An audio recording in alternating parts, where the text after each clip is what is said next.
कई साल पहले एक घने जंगल के बीचों बीच एक ठग परिवार रहता था।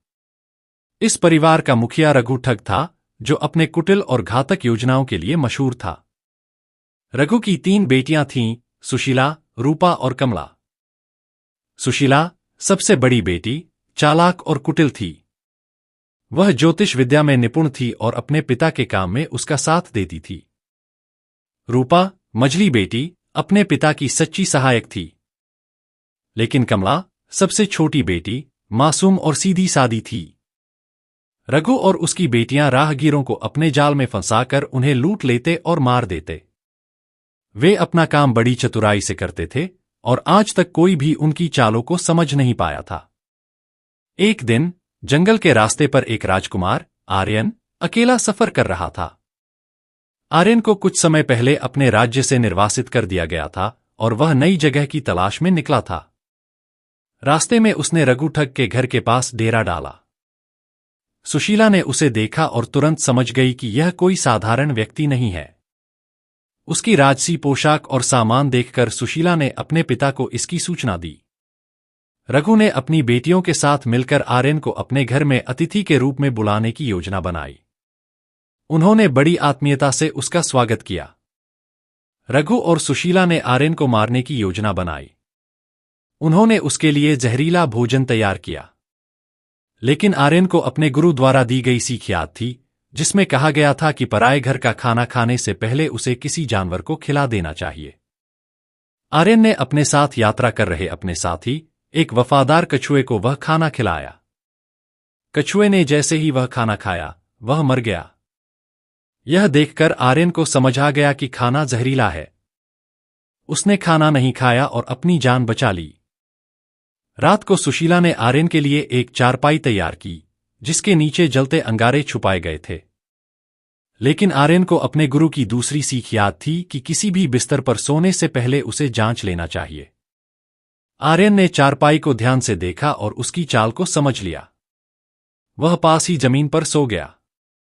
इस तरह ठगों की दूसरी चाल भी असफल हो गई। कमला, जो अपने परिवार की चालाकियों से दूर रहती थी, आर्यन को देखकर उसकी सज्जनता और साहस से प्रभावित हो गई। वह समझ गई कि उसका परिवार आर्यन को मारने की कोशिश कर रहा है।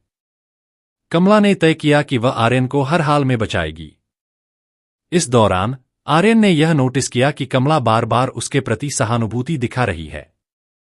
वह उसके हाव भाव को देखकर समझ गया कि वह अपने परिवार की हरकतों से खुश नहीं है। एक रात जब पूरा परिवार सो रहा था, कमला ने आर्यन से कहा, तुम्हें इस जगह से भाग जाना चाहिए। मेरा परिवार तुम्हारी जान के पीछे पड़ा है। रघु ने अगली सुबह आर्यन को खत्म करने के लिए एक आखिरी चाल चली। उसने अपने आदमियों से जंगल के सभी रास्ते घेरने को कहा। लेकिन कमला ने इस चाल को पहले ही भांप लिया। उसने आर्यन को गुप्त मार्ग दिखाया और कहा, अगर तुम इस रास्ते से जाओगे तो बच जाओगे। लेकिन ध्यान रखना, तुम किसी भी तरह से रुको मत। आर्यन के जाने के बाद रघु को अपनी योजना के असफल होने का पता चला। उसने गुस्से में कमला को डांटा। लेकिन कमला ने साहसिक स्वर में जवाब दिया, आपको समझना चाहिए कि हम जो कर रहे हैं वह गलत है। यह जीवन हमें कहीं नहीं ले जाएगा। मुझे आर्यन का जीवन बचाकर गर्व है। आर्यन ने जंगल से निकलकर एक नए राज्य में शरण ली। उसने कमला द्वारा दिखाई गई दयालुता को कभी नहीं भुलाया।